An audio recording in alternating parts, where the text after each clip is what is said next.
The third floor of Westlake Hall settled into its usual Monday evening rhythm.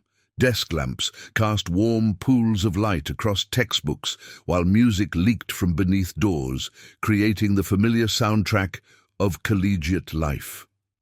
Nothing suggested this night would be different from 1,000 others before it. Amelia Chen tapped her pencil against her physics textbook, glancing at the rain streaking her window. Midterms were 2 weeks away, but the equations refused to make sense tonight. Across the hall, Jake Donovan and Chris Patel argued good-naturedly about a basketball game, their voices carrying through the thin walls.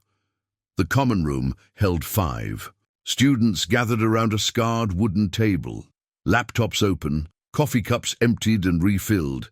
They worked on a shared project due Wednesday. Laughter occasionally punctuated their concentration, Danny making her trademark sarcastic comments, Elliot responding with theatrical eye rolls. "Anyone want the last pizza slice?" Zoe Reeves asked, holding up a grease-stained box. The pepperoni had gone cold hours ago, but Marcus claimed it anyway, raising it in a mock toast before taking a bite. In room 312, Taylor Simmons stared at her phone, reading and rereading a text from home. Her mother's cancer results had come back. She contemplated walking down to Layla's room to talk, but decided it could wait until morning. Wind rattled the old windows, and the radiators clanked and hissed as they always did, a metronome marking the passage of hours. Outside, clouds obscured the stars, wrapping the campus in darkness broken only by the sodium glow of security lights. Rain intensified, drumming against the roof in a steady rhythm. At 10:47 p.m., Ben Whitman was the first to notice something odd. The lights flickered once, twice, then stabilized. His laptop screen dimmed momentarily before brightening again. "Power surge," he muttered to himself, saving his essay draft. The building was old. Quirks like this were expected. At 11:23 p.m., Julia Alvarez stepped out of her room to fill her water bottle at the fountain. The hallway seemed different, somehow cooler, with a subtle pressure change that made her ears pop. She dismissed it as the weather front moving through and returned to her studies. Past midnight, the floor grew quieter. Doors closed one by one as students surrendered to sleep, or at least the pretense of it. Trent Fisher was the last in the bathroom, brushing his teeth while scrolling through social media. He didn't notice the mirror's surface rippling slightly, like disturbed water. At 1:17 a.m., the security camera at the east stairwell entrance froze for exactly 8 minutes before resuming operation. When reviewed later, the footage showed nothing unusual, just an empty corridor. By 2 a.m., only 3 students remained awake. Amelia had finally grasped the physics problem that eluded her earlier and was riding the momentum. Danny was writing in her journal, documenting thoughts she never shared aloud.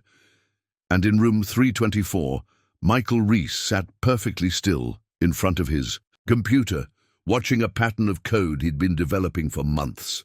The screen cast his face in an eerie blue glow as numbers scrolled endlessly. Something changed at 3:12 a.m. Later, students on other floors would report a sensation like sudden altitude change, a pressure shift that caused some to wake momentarily before drifting back to sleep. The building's ancient electrical system registered a brief but significant power fluctuation, though no breakers tripped. In room 306, a single notebook page turned by itself, disturbed by air currents no one was awake to feel. The night settled back into silence. Rain continued to fall. The old building creaked and settled as it had for decades. Nothing seemed amiss. Morning would come as it always did, sunlight gradually illuminating empty beds and abandoned rooms. Alarm clocks would ring unanswered. Messages would pile up on silent phones, and 12 lives, with all their complexities, hopes, and unfinished conversations, would become a terrifying absence, a hole torn in the fabric of normal that no one yet knew existed. But for now, there was just the night, the rain, and the peculiar, deepening silence of Westlake Hall's 3rd floor. Residence assistant Margot Collins knocked 3 times on Amelia Chen's door at 9:15 a.m. Mandatory fire drill checks were nobody's favorite task, but rules were rules. When no response came, she sighed and used her master key. "Amelia, fire drill. In 10 minutes you need to—" The words died in her throat. The room was untouched, bed still made with precision, laptop open on the desk.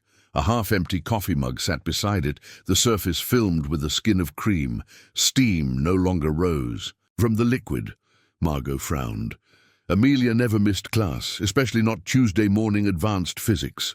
Her phone lay charging on the nightstand, notifications illuminating the screen.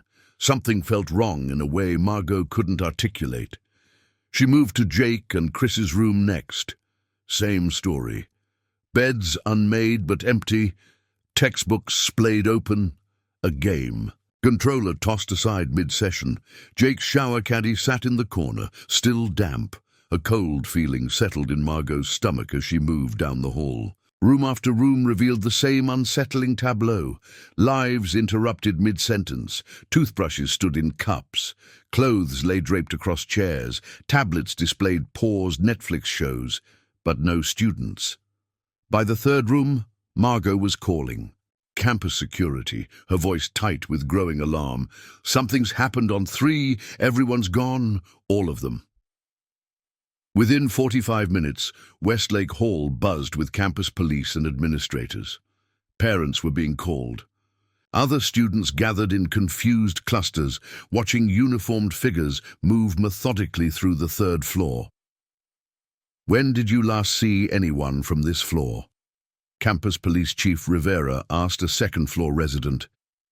"I passed Zoe on the stairs around midnight," the student replied. "She was getting ice from the machine downstairs. Seemed normal." Security footage showed nothing unusual, no mass exodus, no disturbances. The east stairwell camera had a brief outage overnight, but that happened occasionally in the aging system. The main entrance camera showed no 3rd-floor residents leaving after midnight. Dean Williams stood in the common room, taking in the abandoned scene. 5 laptops remained open in a circle, power cords still connected. A whiteboard displayed. Project notes in multiple handwritings. The last pizza slice lay untouched on a paper plate, the cheese congealed. 12 students don't just vanish, he muttered. But they had. By afternoon, the story broke beyond campus. Local news vans parked at the university entrance. Parents arrived with fear etched into their faces, clutching photos and asking impossible questions. Taylor Simmons' mother collapsed. When shown her daughter's room, the unanswered text about her cancer results still visible on Taylor's phone. Police officers catalogued personal items with methodical precision. Wallets, keys, prescription medications, phones, IDs, everything. One would need to function in the world left behind. "It's like they stepped out of their lives for just a moment," Detective Mercer observed, "and never stepped back in." The strangest details emerged as the day progressed. Every 3rd-floor resident had left behind a single shoe from a different pair. The shower had been running in the communal bathroom, the water ice cold. A sandwich sat with 1 bite taken. The microwave display blinked with 13 seconds remaining. That evening, family members gathered in the student union, clutching coffee. Cups with white knuckles as investigators explained what little they knew. Theories spread like wildfire among the student body. A mass kidnapping, a prank gone wrong, a cult ritual. Campus administration ordered the 3rd floor sealed pending investigation. Yellow police tape crossed every doorway. The remaining Westlake residents were relocated to other dormitories, many refusing to sleep alone. As night fell again, 12 beds remained empty. 12 sets of parents faced the unthinkable. 12 names topped a hastily created missing persons list. The investigation had only begun, but already a terrible truth was settling over the campus. Whatever had happened in those dark, quiet hours had left no witnesses, no evidence, no explanation. Only absence, deafening in its completeness. The investigation board dominated the campus police conference room, 12 faces staring out from carefully mounted photographs. Behind each image lay a life interrupted, a future suspended in terrible uncertainty. Amelia Chen, 21, senior, physics major with a minor in computational mathematics. The whiteboard in her room still held complex equations in her precise handwriting. Her parents, both professors at MIT, spoke of her research ambitions, her fellowship applications, the Stanford acceptance letter she'd received just last week. Her roommate from sophomore year revealed something else. Amelia's secret poetry, dark verses about parallel universes and the thin membrane between realities. Jake Donovan, 20, junior. Basketball player turned environmental science major after a knee injury ended his athletic scholarship. His father, a taciturn construction foreman, clutched Jake's childhood baseball cap throughout the entire interview. He was finally finding his way, he whispered. Campus groundskeepers reported Jake had been collecting soil samples across campus. For weeks before his disappearance, concerned about anomalous readings, Chris Patel, 19, sophomore, computer science prodigy and Jake's roommate. Already holding 2 patents, Chris maintained the unofficial mesh network that students used to bypass campus internet restrictions. His laptop remained open to a program compiling strange data sets. His mother brought investigators 6 journals filled with Chris's increasingly paranoid writings about surveillance and dimensional thinning around Westlake Hall. Danny Morales, 22, senior. Sociology major, known for her activism and razor-sharp intellect. Her girlfriend tearfully described Danny's recent insomnia, her growing obsession with documenting atmospheric changes in the dormitory. The documentary Danny had been filming remained on her camera, frame after frame of empty corridors, often focused on seemingly blank walls.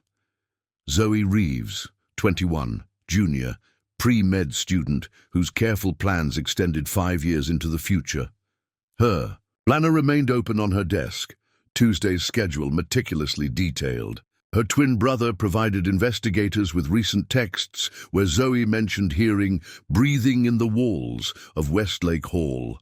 Marcus Hill, 20, sophomore, business major and campus radio host with an infectious laugh. His podcast equipment sat ready for the morning show that never aired. His final broadcast 3 days earlier had discussed the history of Westlake Hall, specifically legends about disappeared students in the 1970s that the university had allegedly covered up. Taylor Simmons, 19, sophomore. Psychology major raised by a single mother now battling cancer.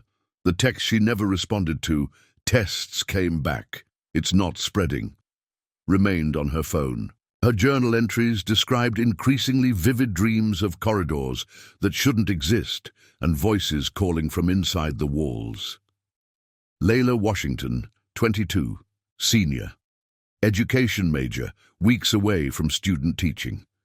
Her room was covered with inspirational quotes and lesson plans. Her brother revealed Layla had been recording strange sounds in the building, convinced something moved through the pipes at night.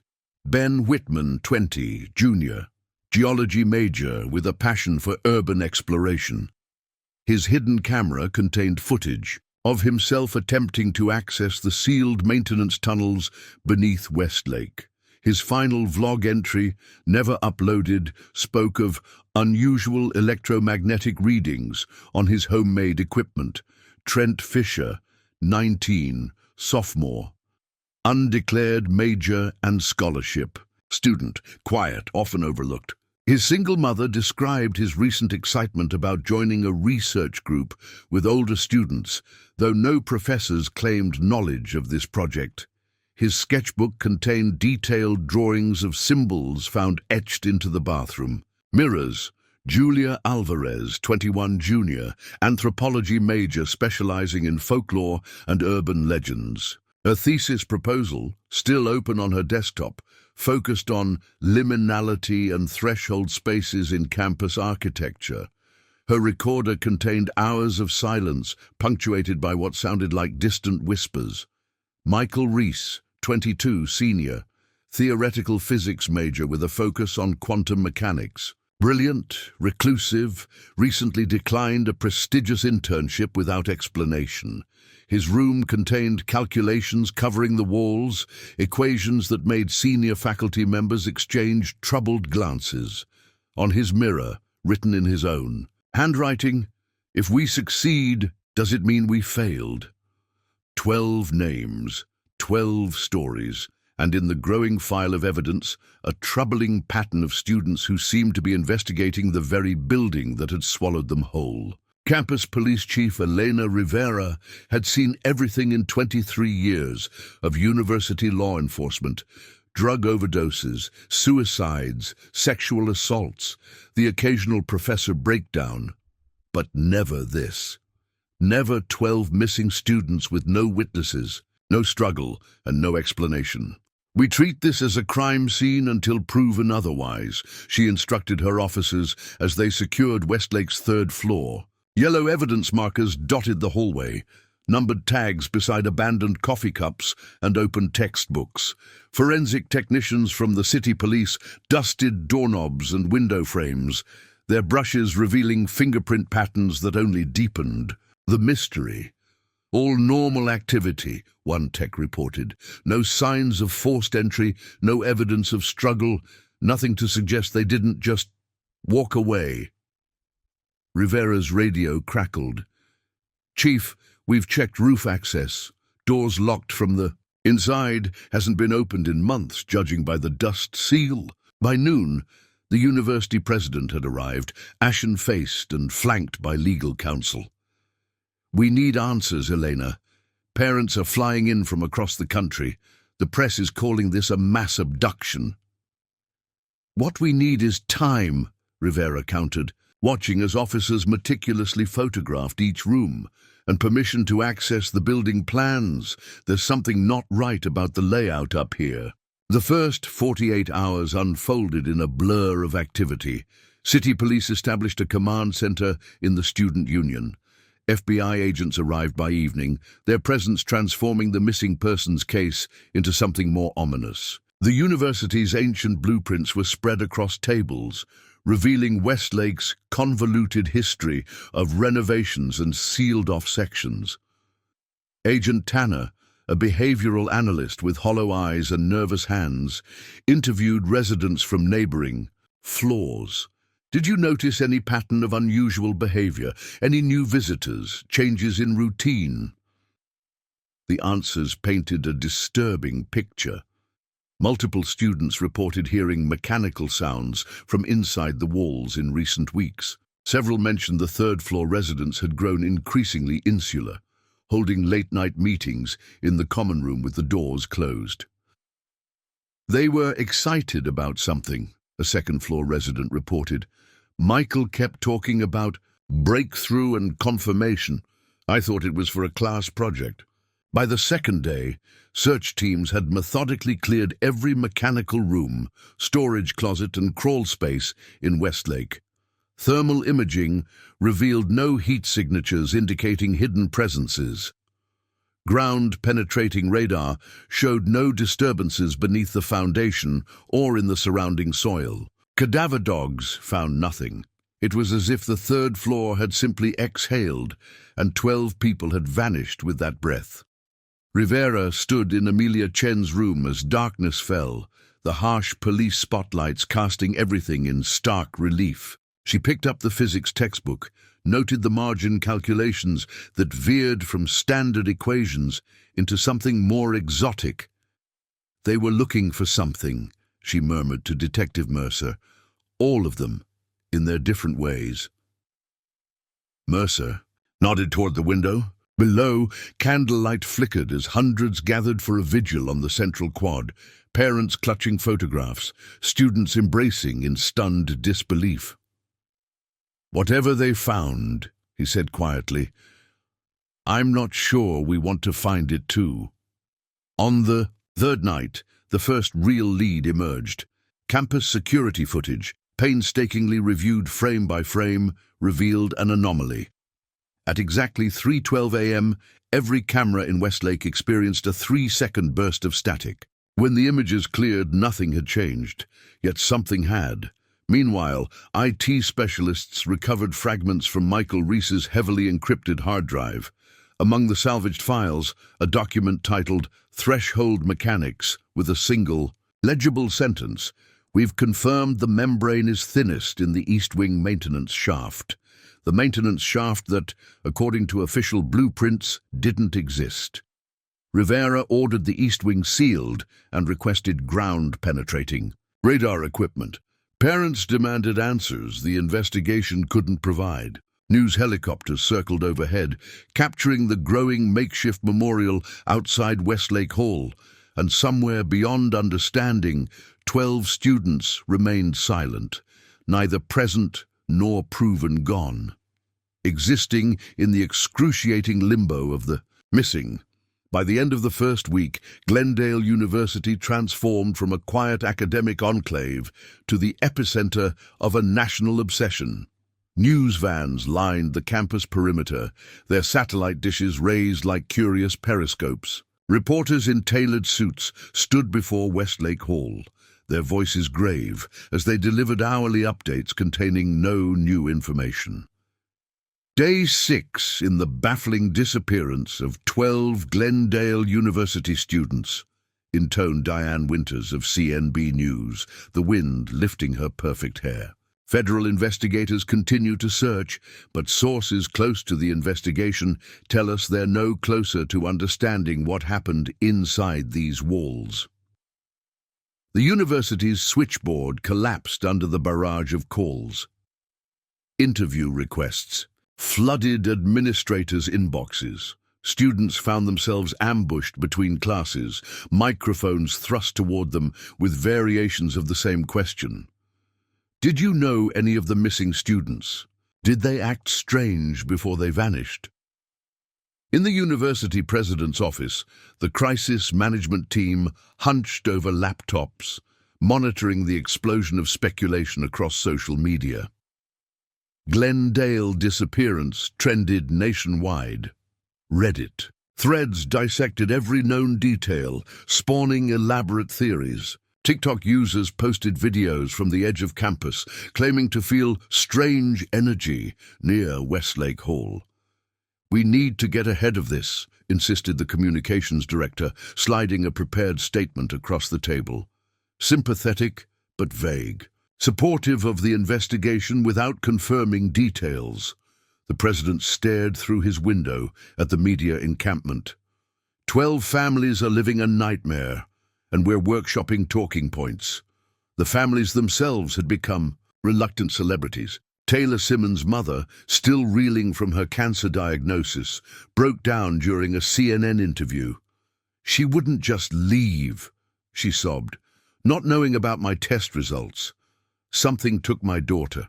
Jake Donovan's father punched a reporter who suggested the students had orchestrated their own disappearance. The footage went viral, sparking a heated national debate about media ethics and parental grief. "Vultures," muttered Chief Rivera, watching the chaos from her temporary command center. "They're not helping us find those kids." But the media machine couldn't be stopped. Morning shows featured panels of experts, criminal profilers, psychologists, paranormal investigators offering contradictory theories.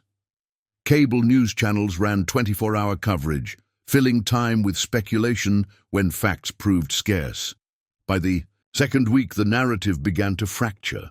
Conservative outlets questioned the students' political activities, fixating on Danny Morales' activism and Michael Reese's cryptic social media posts about institutional failures. Liberal publications examined the university's history of ignoring campus safety concerns, pointing to budget cuts in security infrastructure. The internet birthed darker threads. Conspiracy theorists connected the disappearance to government. experiments, pointing to Michael's quantum physics research. Religious commentators warned of demonic activity, citing Julia's folklore studies and the occult symbols allegedly found in Trent's sketchbook. "This is what happens when science abandons God," declared televangelist Robert Hammond to his millions of viewers. "These children tampered with forces beyond their understanding." Meanwhile, a crowdfunding campaign for the search efforts raised over $2 million in 10 days. Celebrities tweeted support. A famous psychic offered her services, claiming she could sense the students in a place between places. In Westlake's shadow, a makeshift memorial grew. Photographs, candles, stuffed animals, handwritten prayers. Strangers arrived daily, adding tokens to the pile. A touring musician performed a hastily written song titled 12 Empty Rooms, that topped download charts within hours. Inside the sealed third floor, investigators worked in enforced silence, phones confiscated to prevent leaks. Agent Tanner avoided the reporters, but watched their coverage each night in his hotel room, noting how the case morphed in the public imagination, from tragedy to mystery to entertainment. "We've lost control of the narrative," he told Rivera during their morning briefing. "Everyone's so busy telling stories about what happened, they've stopped looking for the truth." Rivera gazed through the police line at the circus beyond. "Maybe," she said quietly, "because the truth is something no one's ready to hear." FBI Cyber Division Specialist Naomi Wong hunched over her laptop in the makeshift command center, surrounded by the digital lives of 12 missing students. 6 monitors displayed fragmented data, social media profiles, email exchanges, search histories, cloud backups. For 10 days, she'd been reconstructing their virtual footprints, hunting for patterns in the digital debris they left behind. "They were researching something together," she told Agent Tanner, rotating her screen to show a timeline of shared files. "But they were careful, used encrypted messaging, deleted conversations. Whatever they discovered, they didn't want anyone else to know." The breakthrough came from Chris Patel's specialized mesh network. While the university IT department had initially claimed his system was untraceable, Wong had reconstructed fragments from server logs. The 12 students had created their own private channel, exchanging thousands of messages in the weeks before their disappearance. "Look at the spike in communication," Wong said, pointing to a graph. 3 weeks ago, something changed. Message volume increased by 470%, primarily late at night, and here she highlighted a cluster of data points, massive file transfers, raw data, measurements of some kind. Tanner studied the screen. "From what?" "That's where it gets interesting." Wong pulled up a map of the campus network. They installed unauthorized sensors throughout Westlake Hall: temperature, barometric pressure, electromagnetic field strength, even acoustic monitors in the walls. They were measuring environmental anomalies. The recovered data painted an eerie picture: temperature drops in empty rooms, pressure fluctuations that defied weather patterns, electromagnetic spikes at regular 24-hour intervals, always strongest in the East Wing. Michael Reese's partially recovered research notes referenced membrane thinning and dimensional permeability. One fragmented document contained calculations for what he called resonance mapping, a methodology for detecting weak points in what he termed the barrier. Danny Morales's cloud storage yielded hundreds of audio recordings, hours of silence punctuated by faint, rhythmic sounds from inside the walls. Julia Alvarez's research notes connected these phenomena to historical accounts of disappearances from buildings constructed on threshold locations. "They believed the dormitory exists at some kind of intersection," Wong explained, scrolling through recovered documents. "Not just physically, but dimensionally. They were tracking fluctuations, predicting when the membrane would be thinnest. The students' search histories revealed deeper rabbit holes, quantum physics theories, multiverse hypotheses, ancient threshold mythology. Their academic work had subtly shifted toward these topics, hidden in plain sight within conventional assignments. The most concerning evidence came from their final communications, Wong said, pulling up a partially reconstructed message thread from the night of the disappearance. They were excited. They believed they'd calculated a precise moment when what Michael called passage would be possible. From Amelia, confirmed 3:12 a.m., the equations align perfectly. From Julia, the symbols must be precisely as documented, no deviations. From Michael, if we succeed, remember, stay together no matter what you see or hear. The final message, sent at 2:57 a.m. from Trent's phone. It's happening already. The walls are breathing. Wong had recovered one last digital artifact, a video file from Ben's phone, its metadata showing it was recorded at 3:10 a.m. The footage showed the common room wall rippling like water, casting impossible shadows. Ben's whispered voice, "It's opening." Then static. "They weren't taken," Wong said quietly. "They went, deliberately." Chief Rivera stared at the evidence, her face ashen. "Are you suggesting 12 intelligent students believed they could, what, walk through walls into another dimension?" "I'm saying they measured something they couldn't explain," Wong replied. "Something happening cyclically in this building, and they decided to test a hypothesis. With themselves as the test subjects," Tanner concluded. The room fell silent, the implications settling like dust. Beyond belief, perhaps beyond comprehension, yet the digital breadcrumbs told a story more fantastic and terrifying than any media speculation. Rivera finally broke the silence. "We need to find that maintenance shaft, and we need to know exactly what happens at 3:12 a.m. The East Wing maintenance shaft didn't exist on any current university blueprints.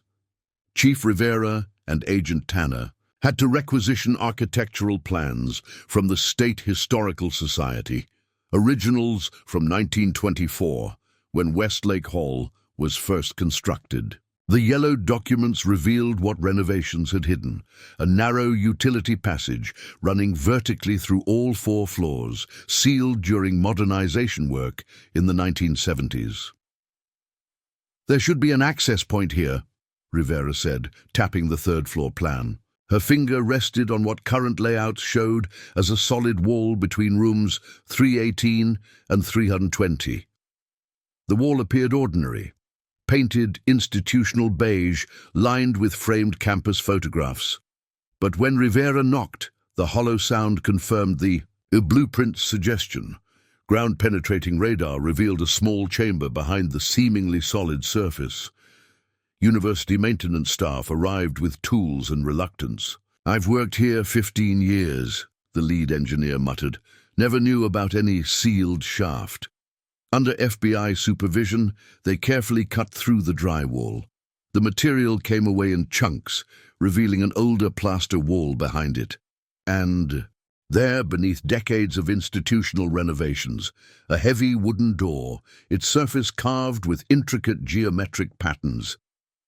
"Those symbols," Agent Tanner murmured, photographing the markings. "They matched the drawings from Trent Fisher's sketchbook." The door had no visible handle or hinges. Its frame was seamlessly integrated into the surrounding wall, with a small brass plate mounted at its center. The plate bore a keyhole unlike any standard lock, triangular, with unusual internal mechanisms. "We'll need to break it down," Rivera decided, but the university preservation officer objected. "This is a historical structure.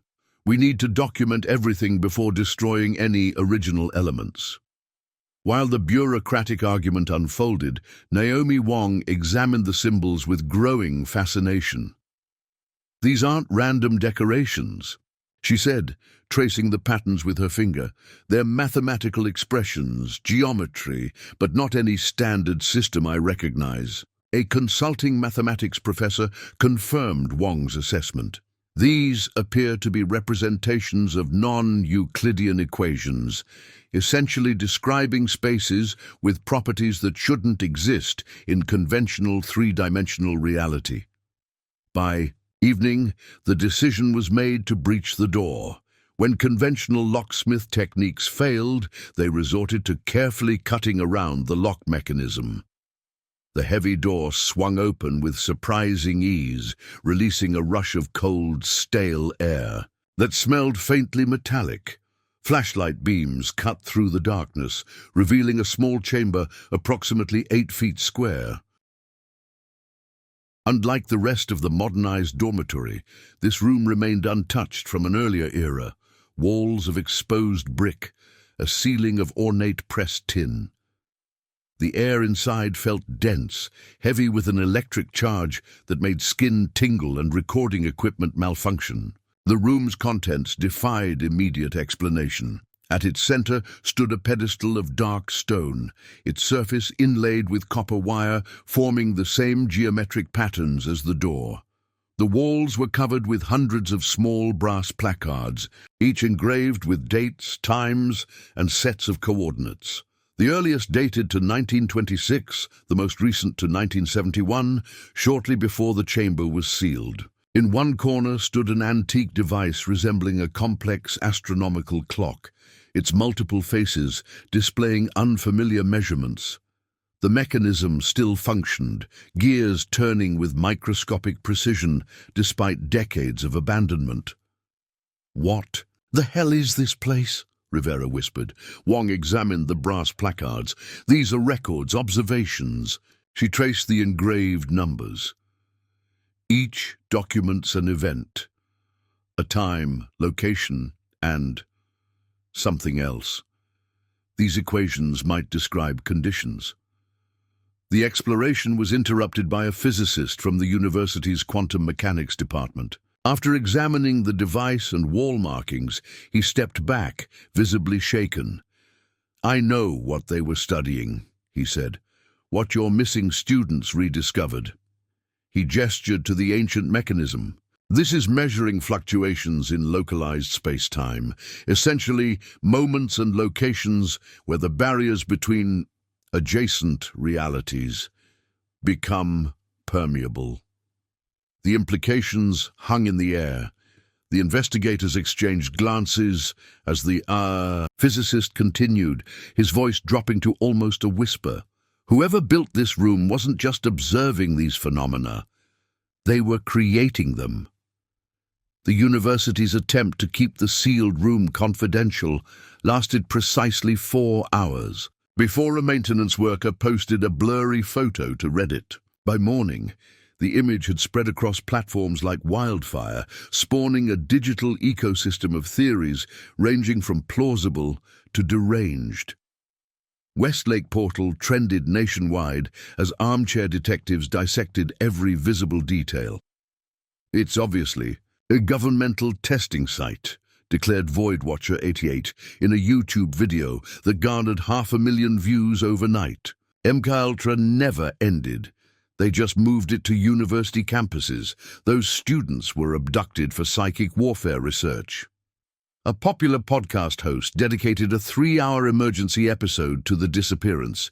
These were physics students researching quantum mechanics, and they suddenly vanish after discovering a hidden room full of theoretical equations. This isn't coincidence, people. This is suppression of revolutionary technology. Outside Westlake Hall, the vigil transformed into something stranger.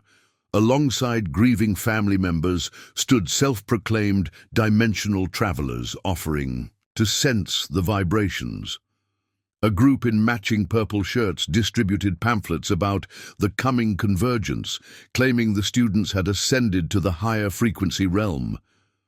"They're coming back on the solstice," their leader announced, to a cluster of news cameras.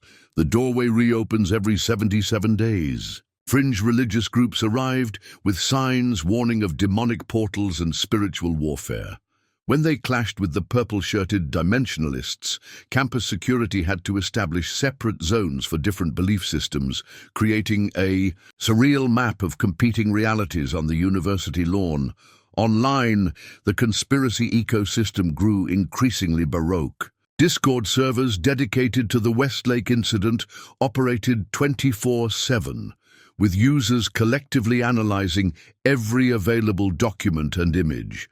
They matched the door symbols to everything from ancient Sumerian tablets to crop circles, from fractal mathematics to obscure science fiction novels.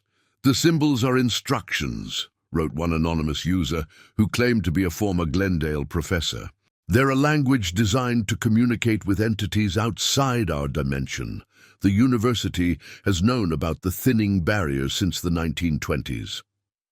The users detailed history of Westlake Hall, including claims of previous disappearances in 1926, 1952, and 1971, was compiled into a viral document that reporters began quoting as potential fact. When university officials denied these historical vanishings, skeptics merely saw confirmation of the cover-up.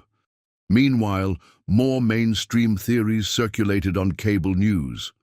Criminal profilers suggested a planned disappearance, 12 students coordinating to start new lives elsewhere. Security experts proposed an elaborate kidnapping by an unknown organization interested in the students' collective intelligence. Mental health professionals cautiously discussed the possibility of shared psychosis or mass hysteria. These were vulnerable young people, a prominent psychiatrist explained on a morning show. Several had diagnosed conditions under pressure from studies, perhaps influenced by one charismatic individual.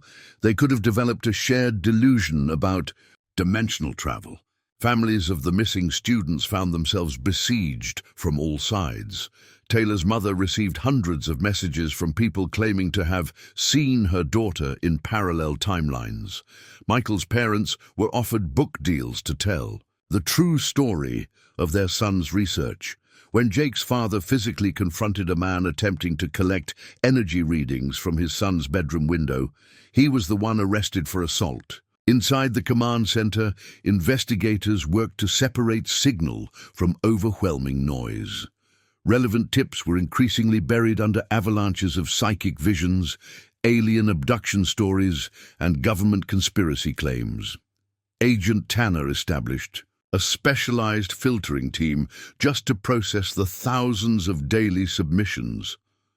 "Everyone wants it to be spectacular," he told Rivera, scrolling through the latest batch of theories. "A massive conspiracy or interdimensional travel or alien contact. Nobody wants to consider more mundane explanations."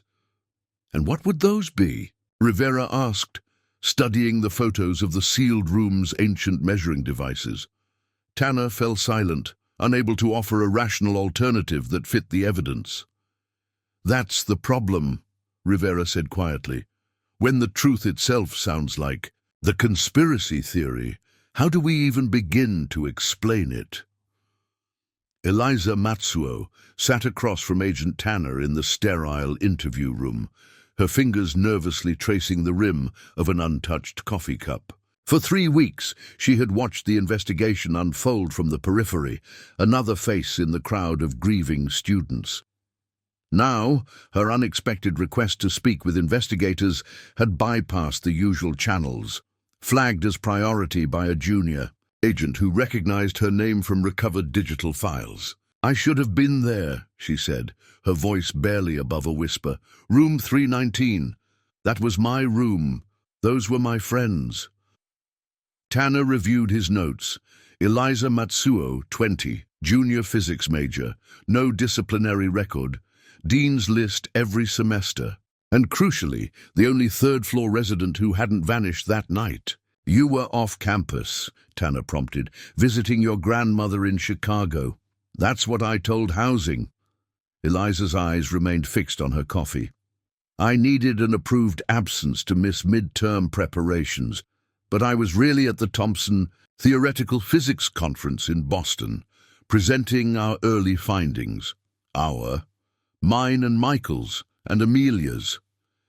She reached into her bag, retrieving a flash drive. We were working on something together, something that started as a standard research project and became something else. According to Eliza, it began 7 months earlier with anomalous readings from equipment in the physics lab, unexplained energy fluctuations that coincided with strange phenomena in Westlake Hall. Lights flickering, electronic, devices malfunctioning, students reporting disorientation and lost time. Michael was obsessed with mapping the occurrences, she continued. We started with just the three of us, Michael, Amelia, and me. Then we brought in Chris for his computational skills, then others. We needed different expertise to understand what we were measuring. The flash drive contained what Wong had been piecing together from fragments, complete sensor data, theoretical models, historical research. The 12 had formed an interdisciplinary research collective, each bringing specialized knowledge, to investigate what Michael called localized reality distortions. But you weren't there that night, Rivera said, joining the interview. Why? Eliza's composure cracked. We had a disagreement about methodology. They wanted to attempt direct interaction with the phenomenon. I argued for more observation, more data collection. Tears spilled onto her cheeks. Michael said I was being too cautious, that scientific breakthrough required risk. We fought. I left for the conference. She had received frantic texts from Michael the evening before the disappearance, claiming they'd calculated a precise convergence point and planned to document it. Her final message to him, sent from her Boston hotel room, "This is dangerous. Wait until I'm back." His reply at 11:17 p.m. "We're going to make history tonight." At 3:14 a.m., she received one last text from Amelia's phone, a string of coordinates followed by, "It worked." Then silence. "I've been running the equations ever since," Eliza said, pulling out pages of handwritten calculations.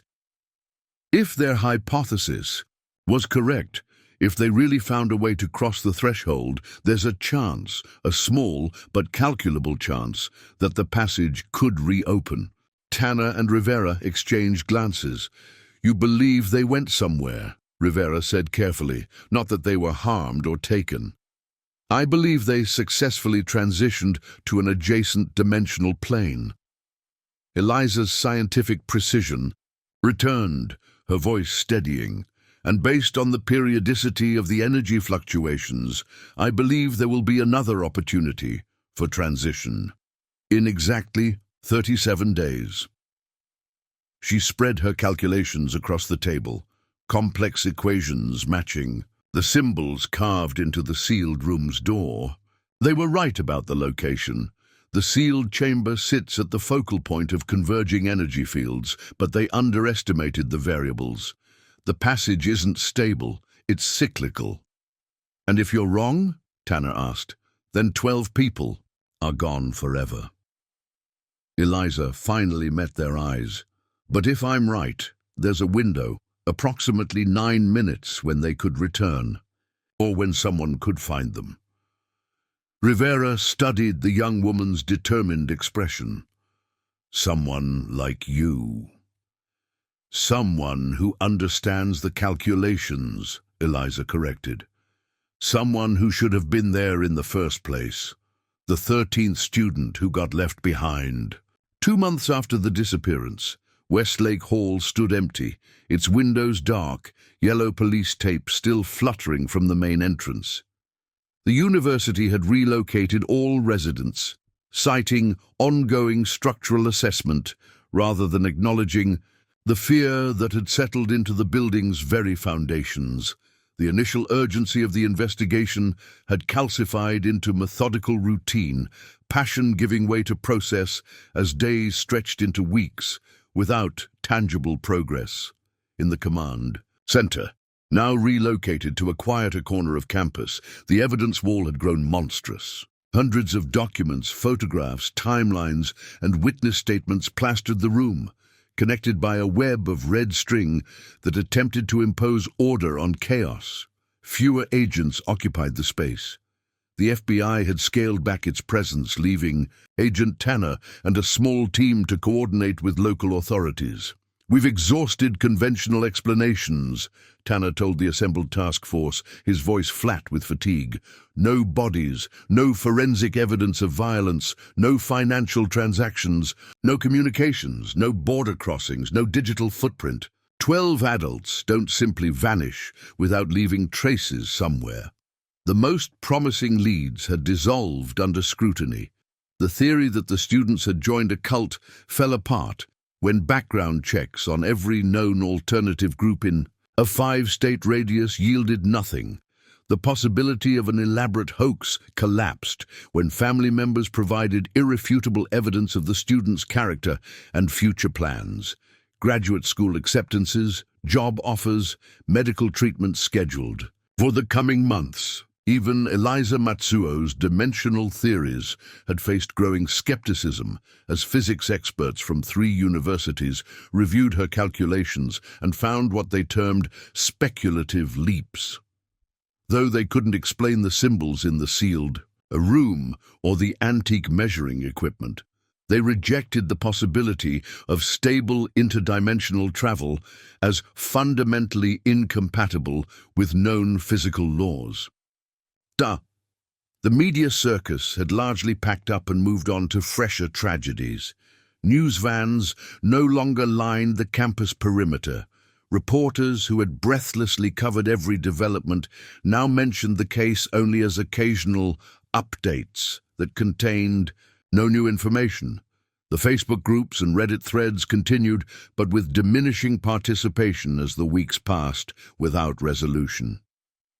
On the investigation board, 12 faces still stared out from photographs, neither alive nor confirmed, dead, suspended in the uniquely cruel limbo of the missing. Beside them hung a 13th photo. Eliza, now a fixture in the command center, her academic leave extended indefinitely as she refined her calculations and monitored the sealed room's strange equipment.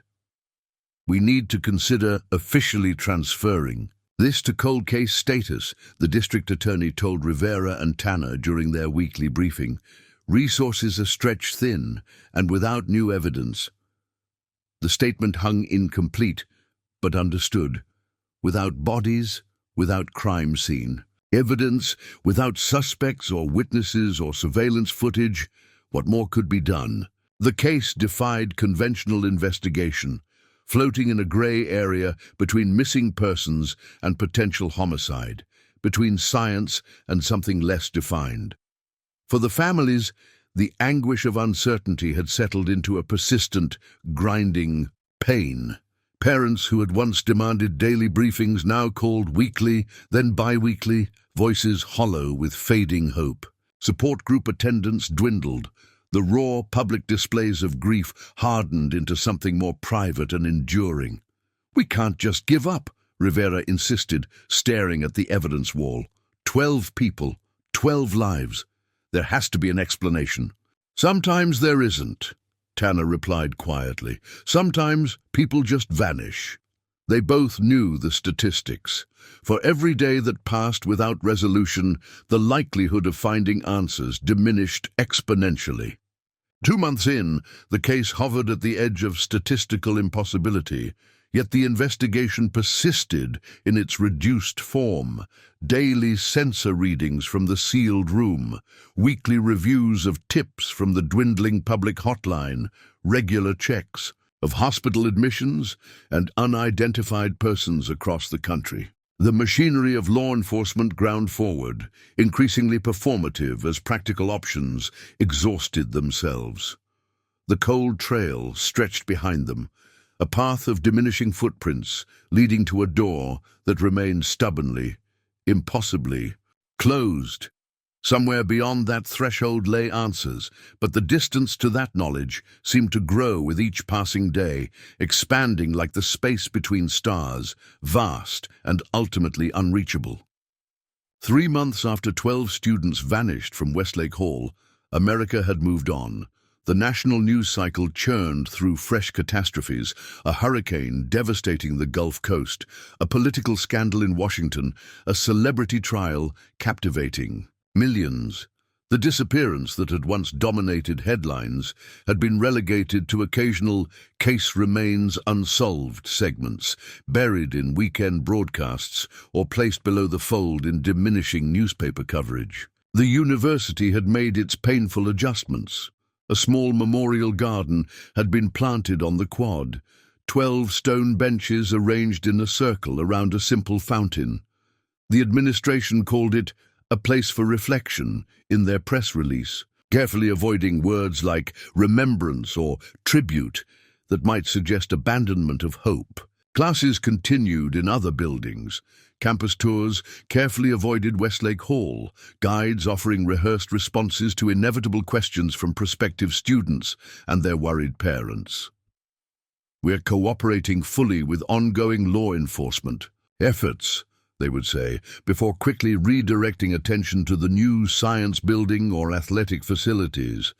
Inside the barricaded dormitory, dust gathered on abandoned textbooks and neglected coffee mugs.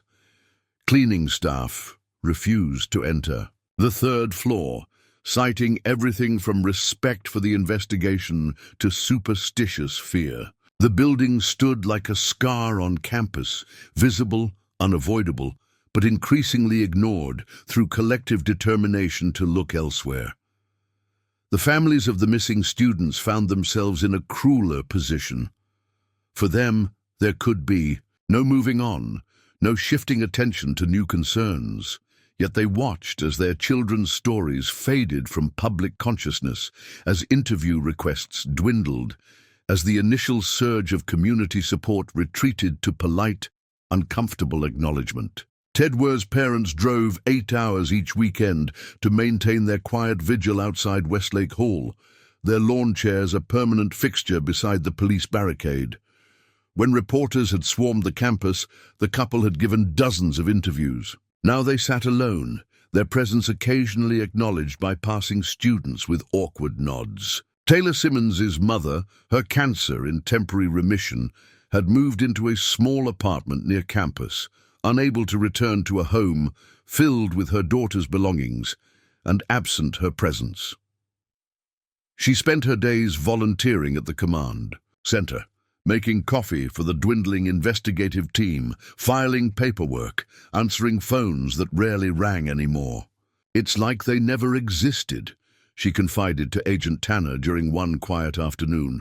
3 months and the world just continues. How is that possible?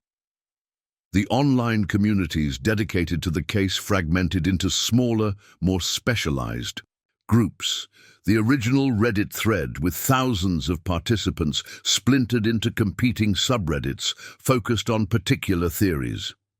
Membership dwindled. Posts decreased from dozens daily to a handful weekly. The initial theories: kidnapping, cult activity, planned disappearance, had been exhausted through endless repetition without new evidence. Only the dimensional travel hypothesis maintained its dedicated following, sustained by Eliza Matsuo's continued presence and occasional cryptic updates.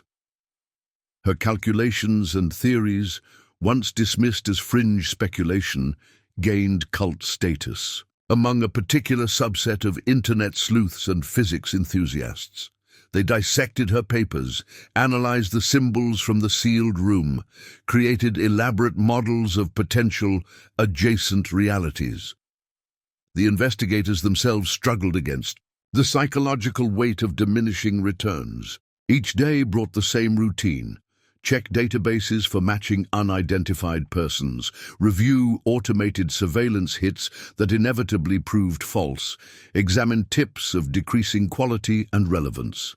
The command center staff had been reduced to Tanner, Rivera, a single technician monitoring the sealed room's equipment, and a rotating officer handling administrative tasks. 3 months next Tuesday, Rivera noted, marking the calendar in the nearly empty office. "We should prepare a statement." Tanner nodded without looking up from his computer. "The standard investigation remains active language. What else can we say?" Rivera's voice carried the hollowness of forced persistence. "That we're no closer than day one, that we've exhausted every conventional investigative avenue, that 12 people disappeared into thin air, and we have absolutely nothing substantial to show for 3 months of investigation." The silence that followed acknowledged what neither would say aloud, that cases without resolution within the first weeks rarely found it later, that as public attention faded, so too did resources, priority and momentum, that sometimes mysteries remained precisely that, unknowable absences around which the world gradually reformed itself, learning to accommodate the whole where certainty should be. Outside, the memorial fountain burbled quietly in the afternoon. Sun, water flowing in endless circles leading nowhere. Marcus Reyes had worked maintenance at Glendale University for 27 years, his presence so constant that most students and faculty barely registered him as he moved through hallways with his cart and tools. At 64, he walked with a slight limp from decades of climbing stairs and kneeling to fix countless plumbing issues. His salt and pepper hair had thinned, but his dark eyes remained sharp, missing nothing as he made his daily rounds. For 5 months, he had watched the Westlake Hall investigation from a careful distance. He observed the police tape, the investigators coming and going, the gradual withdrawal of resources as weeks stretched into months without resolution. He noted when the command center relocated from its initial position to smaller quarters, when the 24-hour security detail was reduced to daytime hours only, when the high-tech monitoring equipment was largely replaced by automated sensors requiring only periodic checks. Marcus knew buildings in ways others didn't. He understood their secrets, their hidden spaces, the forgotten places between walls and beneath floors. Westlake Hall had always been different, temperamental in ways that defied maintenance reports, with problems that fixed themselves and others that persisted despite repeated repairs. The students called it haunted. Marcus called it moody. On a rainy Tuesday afternoon, exactly 5 months after the disappearance, Marcus approached Chief Rivera in the nearly deserted command center. He carried a small wooden box, worn smooth with age and handling. "I should have brought these sooner," he said without preamble, placing the box on her desk. "But I wasn't sure they mattered. Now, I think maybe they do." Inside the box lay a set of antique keys, brass, iron, and copper, each with ornate heads carved with the same geometric symbols found on the sealed room's door. 15 keys in total, each tagged with faded paper labels indicating locations throughout Westlake Hall. "My predecessor gave me these when I started in '98, Marcus explained. "Said they were for the original architecture before the renovations. Said I probably wouldn't need them, but should keep them anyway, just in case." Rivera examined the keys with growing excitement. One tag read, "East Wing Access, Lower Level." "You've had these the entire time?" she asked, controlling her voice. Marcus nodded. "Didn't make the connection at first. Then I saw the symbols on the news, the ones from that sealed room. Recognized them from the keys, but by then everyone was saying the case was going cold, that there wasn't any point." He trailed off, shrugging. Figured it was too late to matter. What motivated him to come forward now? A dream, he admitted reluctantly. For 3 consecutive nights, he'd dreamed of standing in Westlake's basement, hearing faint tapping from behind a wall, a pattern, deliberate and human. In the dream, he knew someone was trying to communicate from the other side. "I'm not saying I believe in all that dimensional nonsense," he clarified. "But this building has always had strange spots, places where the air feels different, where tools go missing and reappear weeks later, where you feel like you're being watched." Agent Tanner was called immediately. Within hours, Eliza Matsuo joined them, her fatigue momentarily forgotten as she examined the keys with reverent hands. "The symbols match my calculations," she confirmed. "Different configurations of the same mathematical principles. If my theory is correct, these keys might open more than just physical doors." Marcus led them to Westlake's lowest level, a utilitarian basement housing boilers and electrical panels. In the northeast corner, behind a metal storage rack that hadn't been moved in decades, he revealed a small door built into the foundation wall. The door's existence didn't appear on any current blueprints. Its keyhole matched the largest key in the box, copper with a triangular head bearing the most complex arrangement of symbols. When inserted, the key turned with a sound like distant chimes, the door swinging open to reveal not a room, but a descending staircase. The passageway beyond was perfectly preserved, its walls lined with the same symbols found in the sealed room, illuminated by a faint, pulsing light that seemed to emanate from the surfaces themselves. "This wasn't on any blueprint," Rivera breathed. "Not even the historical ones." "Some things aren't meant to be on paper," Marcus replied simply. "Some things you only learn from those who came before." The air flowing from the passage carried a metallic tang and an inexplicable sense of vertigo. At the bottom of the stairs, the rhythmic tapping sound from Marcus's dream echoed upward, faint but unmistakable. A pattern, a message, a sign of life. The staircase descended in a tight spiral, each step worn in its center from decades of use. Rivera led the way, tactical flashlight cutting through darkness that seemed to absorb light rather than reflect it. Tanner followed closely, hand resting on his holstered weapon. Behind them came Eliza, her scientific equipment beeping with increasingly erratic readings, and Marcus, his weathered hands gripping the ancient copper key like a talisman. 76 steps, Rivera announced as they reached the bottom.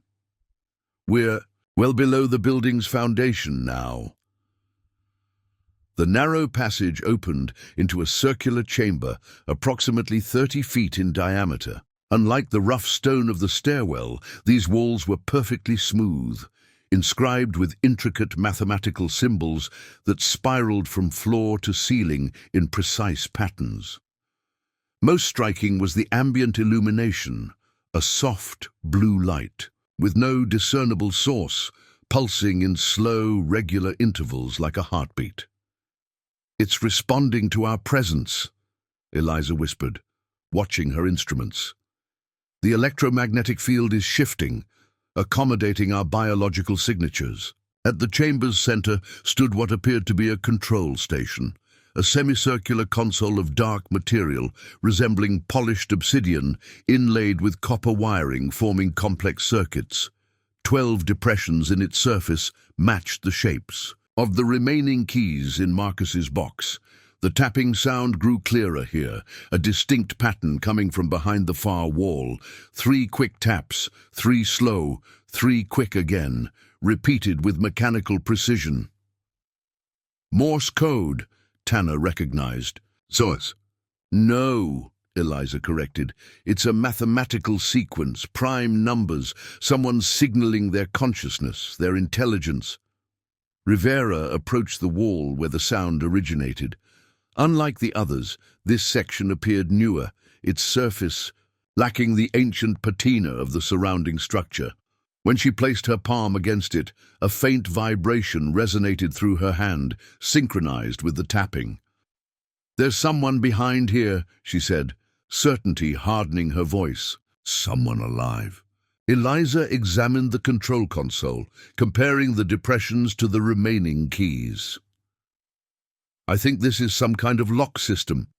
If the symbols are what I think they are, these represent dimensional coordinates." With trembling hands, she began, placing keys into their corresponding slots, each one sinking into place with a musical tone that harmonized with the chamber's pulsing light. As the final key settled, the console illuminated from within, copper circuits glowing like molten metal. The tapping stopped abruptly. A low humming filled the chamber, building in intensity until the air itself seemed to vibrate. The wall from which the tapping had emanated began to change, not opening but thinning, becoming translucent like frosted glass. Through its cloudy surface, dark shapes moved, pressing against the barrier from the other side. "Step back," Tanner ordered, drawing his weapon despite having no idea what threat it might address.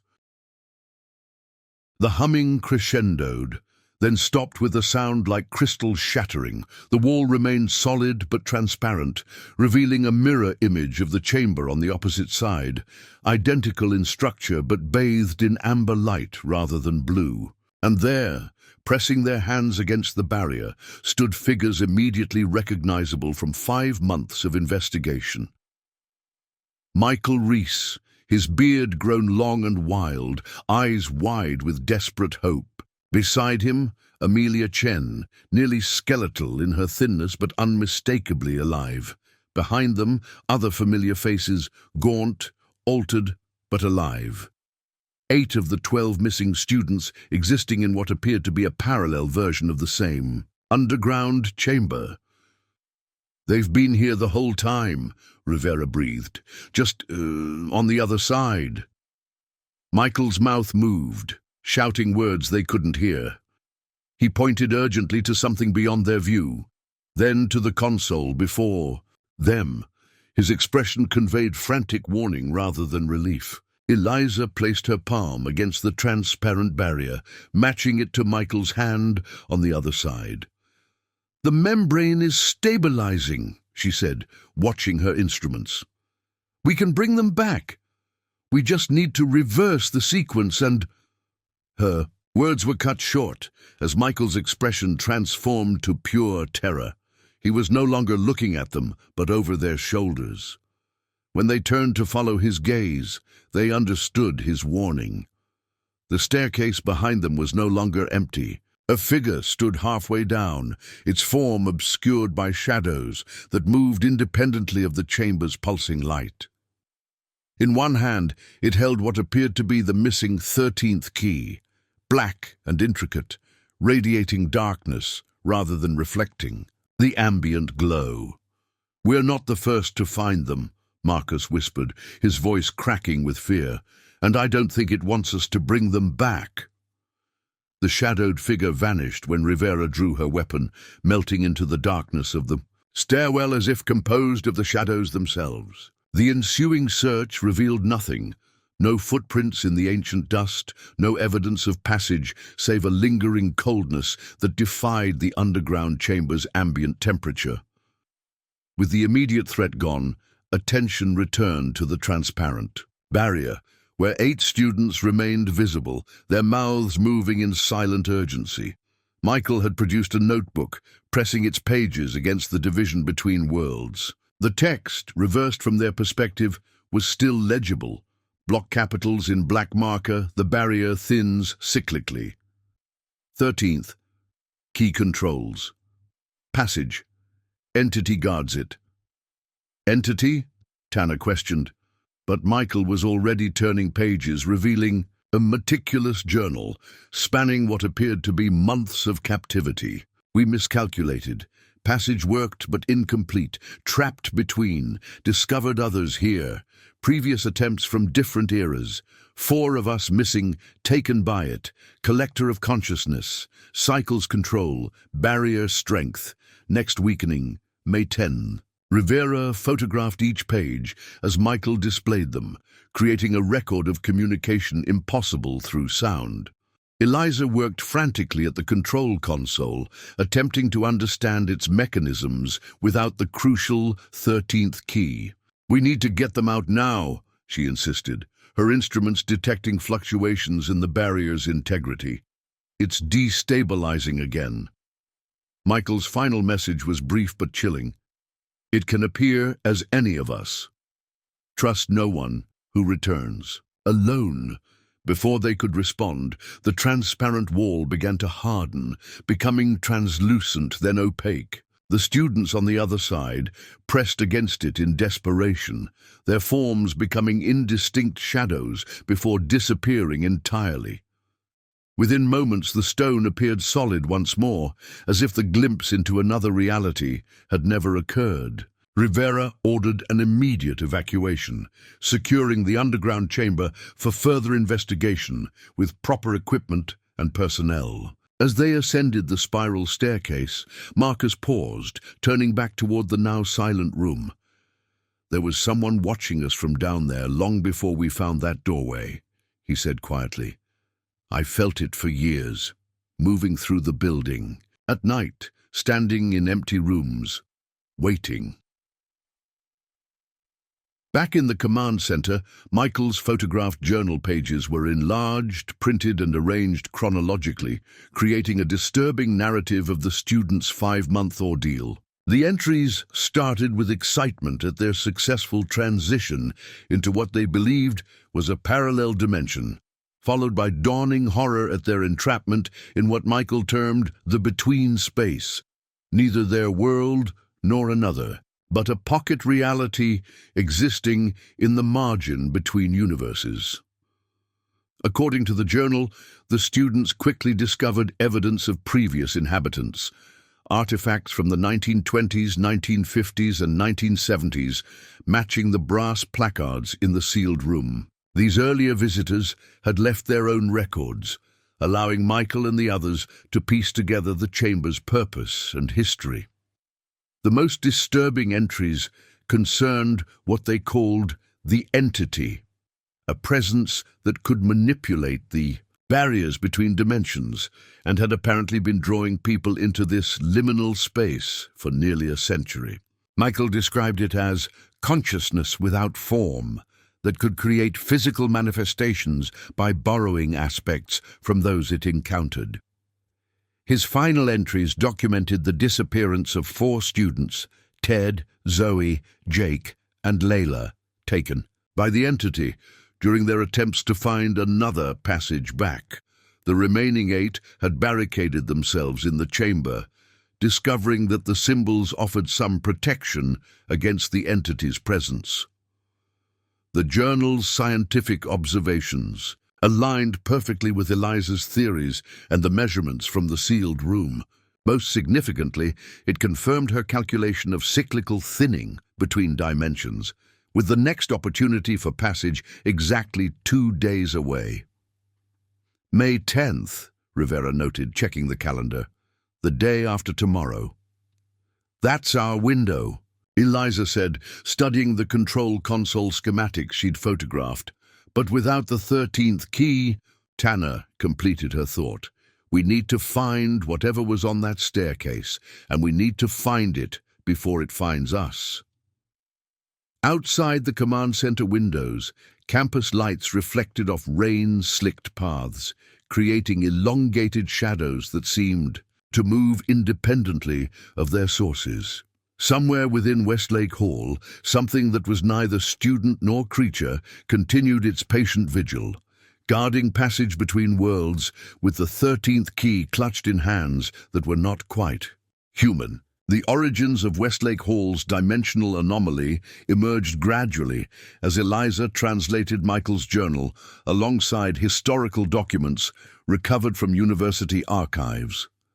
The building, constructed in 1924, had been funded by industrialist Alexander Westlake not as a dormitory, but as a research facility disguised as student housing. Westlake, obsessed with emerging theories of quantum mechanics and higher dimensions, had assembled a team of unconventional scientists to explore what he called the boundaries of consensual reality. Led by physicist Dr. Eleanor Graham, the original research group had discovered that certain locations on Earth featured naturally occurring thin spots between dimensional planes. Westlake Hall had been deliberately constructed atop one such location, its architecture designed to amplify and harness these properties through precise geometric alignments that channeled energy to the underground chamber. They were trying to create a stable gateway, Eliza explained, spreading architectural drawings across the command center table. The entire building is essentially a machine designed to punch a hole through the fabric of reality. According to recovered documents, the first successful crossing occurred in 1926, when 3 researchers disappeared during a controlled experiment. They returned 7 days later with no memory of their absence, but profound mathematical insights that advanced the project dramatically. Subsequent expeditions followed in 1952 and 1971, each yielding similar results: brief passages to what participants described as adjacent reality spaces, and encounters with what Graham's notes called the custodian of the threshold. They believed this entity was a natural feature of interdimensional space, Eliza continued, a sort of immune response protecting the membrane between realities. They thought they could negotiate with it, establish parameters for safe passage. The 1971 expedition proved catastrophic. Of 7 participants, only 2 returned, describing the others as absorbed by the entity. The university administration, finally recognizing the danger, shut down the project, sealed the chamber, and renovated Westlake Hall into an ordinary dormitory. The sealed room on the 3rd floor had been maintained as an observation post, monitoring for dimensional instabilities, but designed to prevent further experimentation. Until our missing students rediscovered it, Rivera noted grimly. Examination of Michael's calculations revealed how he and his friends had unknowingly reactivated the dormant system. Their environmental sensors, placed throughout Westlake Hall, had completed circuits that had been deliberately left unfinished 50 years earlier. Their research into the building's strange phenomena had effectively recommissioned Westlake's machine. They didn't realize what they were doing, Eliza said, her voice thick with emotion. They thought they were observing something natural, not reactivating something that had been intentionally disabled. On the night of the disappearance, the 12 students had gathered in the 3rd floor common room directly above the sealed chamber. According to Michael's journal, they had detected an imminent thinning event and planned only to document it with their instruments. But when the dimensional barrier began to fluctuate at precisely 3:12 a.m., something unexpected occurred. What Michael described as sentient light emerged through the walls, enveloping them before they could retreat. It wasn't a voluntary crossing, Tanner realized.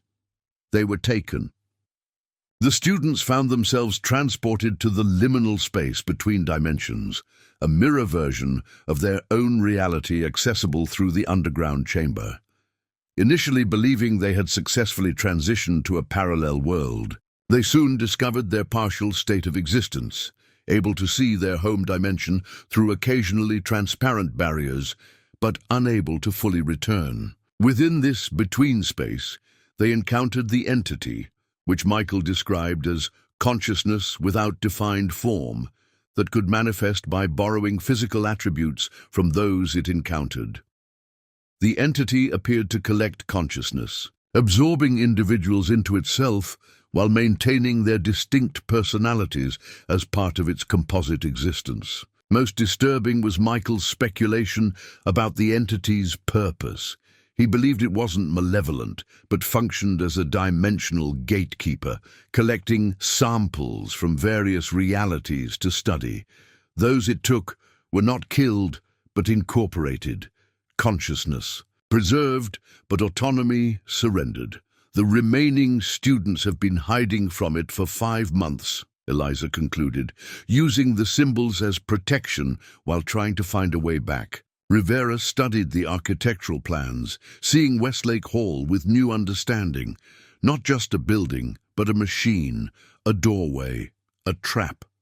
And in 2 days, that doorway opens again. Yes, Eliza confirmed, but the real question is, which direction will things be moving through it? The 13th key appeared on the command center doorstep at dawn. wrapped in weathered leather and accompanied by a note in unfamiliar handwriting. Some doors should remain closed. Campus security footage showed no delivery, no figure approaching. The building, just empty frame after empty frame, until the package materialized between camera sweeps.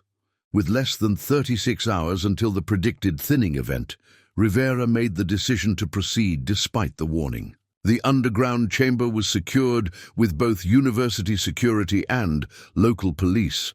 Scientific equipment was installed to monitor dimensional fluctuations. The control console was prepared for activation using Marcus's original keys and the mysterious 13th edition. "We don't know who left this," Tanner cautioned as Eliza examined the black key, "or what their intentions are." "We know 8 students are trapped," Rivera countered. "That's enough." At precisely 11:42 p.m. on May 9th, 17 minutes before the calculated thinning event, the rescue team took position in the underground chamber. Eliza directed the placement of the keys in the precise sequence derived from Michael's journal, leaving the 13th key for last. As it slid into place, the familiar humming filled the chamber, building in intensity as the wall before them once again became transparent. The 8 students appeared exactly as before, huddled together on the other side of the barrier. But something had changed in their demeanor. Fear had replaced hope in their expressions. Michael held up his journal with a new message scrawled across the page. "It knows. It's waiting. Close the passage." Before anyone could respond, the barrier between dimensions began to ripple like disturbed water. The copper circuits in the control console pulsed with increasing brightness, and the transparent wall started to thin further, no longer just visible, but becoming permeable. "It's working!" Eliza exclaimed. "The passage is opening!" Michael's frantic gestures suggested otherwise. He and the others retreated from the thinning barrier, pressing themselves against the far wall of their mirrored chamber. The space between dimensions narrowed to a membrane as thin as tissue paper, reality bending as pressure equalized between worlds. The barrier ruptured with a sound like air rushing into vacuum. Through the opening stumbled a figure, not one of the students, but what appeared to be an elderly man in 1920s clothing, his face a mask of disorientation and terror. He collapsed at Rivera's feet, gasping words in archaic English before losing consciousness. Behind him came others, a woman in 1950s academic attire, 3 figures in 1970s clothing, all emerging in states of confusion and physical distress. The original expedition members, preserved in the between space for decades, released as the dimensional lock disengaged. Amelia Chen was the first student to cross, practically falling through the opening as Michael pushed her toward safety. She immediately collapsed, her body adjusting violently to full reintegration with normal physics. One by one, the students followed. Ben, Chris, Danny, Julia, Trent, Bill, each emerging in similar states of physical shock. Michael came last, pulling himself through the rapidly closing passage as something dark and formless surged behind him, reaching with appendages that resembled human limbs but moved with liquid fluidity. He fell forward as Tanner and Rivera grabbed his arms, dragging him clear as the barrier snapped shut with concussive force that knocked everyone to the ground. The rescue team rushed the survivors to the waiting medical personnel. Each showed signs of severe malnutrition, muscle atrophy, and physiological anomalies that defied immediate explanation. Their eyes were hypersensitive to normal light, their skin almost translucent, their heartbeats erratic and synchronized with one another in perfect rhythm. Most concerning was their mental state. Though physically present, they seemed partly elsewhere, gazes fixed on points in empty space, heads tilting to listen to sounds no one else could hear. They spoke rarely, and when they did, their voices overlapped in unsettling harmony as if they'd become a collective consciousness despite their separate bodies. "They're experiencing dimensional reintegration," explained Dr. Levitt, the quantum physicist who had joined the rescue team. Their consciousness existed partially outside normal reality for months. It will take time for them to fully return. Michael, though barely conscious, gripped Rivera's sleeve with surprising strength. "Not all of us," he whispered, his voice ragged. "4 still trapped. Not with us, inside it." His eyes rolled back, revealing pupils that momentarily shifted, shaped from circles to something more geometric, before returning to normal. "We didn't escape," he continued, voice dropping to a whisper. "It let us go, because now it has a way through." His final words before slipping into unconsciousness sent ice through Rivera's veins. "We're not survivors. We're advanced scouts." The university president's office transformed overnight into crisis headquarters. Legal counsel, public relations, specialists, board members, and administrative leaders gathered around a polished oak table, faces grim, as they reviewed the preliminary medical reports on the returned students and historical expedition members. Outside, media vans had once again assembled at campus perimeter, alerted by inexplicable ambulance activity at Westlake Hall. 14 individuals requiring specialized medical care, summarized Dean Williams, sliding folders across the table.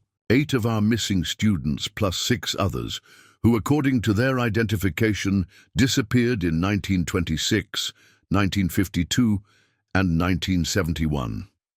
He paused, the impossibility of the situation hanging in the air. "And according to Chief Rivera, 4 students remain unaccounted for. The press cannot get this story," General Counsel Harrison stated flatly, removing his glasses. "Not the dimensional aspects, not the historical disappearances, none of it.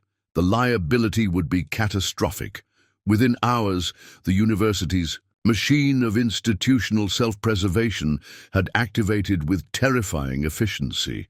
The returned students and historical figures were transferred from local hospitals to the private Westfield Neurological Research Center under the guise of specialized care for traumatic stress. Confidentiality agreements were drafted and presented to family members, offering substantial financial settlements in exchange for silence. Rivera watched with mounting outrage as university officials systematically dismantled the truth. The underground chamber was declared a hazardous environmental site, sealed with concrete and restricted under federal regulations that materialized with suspicious speed. Westlake Hall was slated for immediate demolition, citing structural concerns that precluded even the retrieval of students' personal belongings.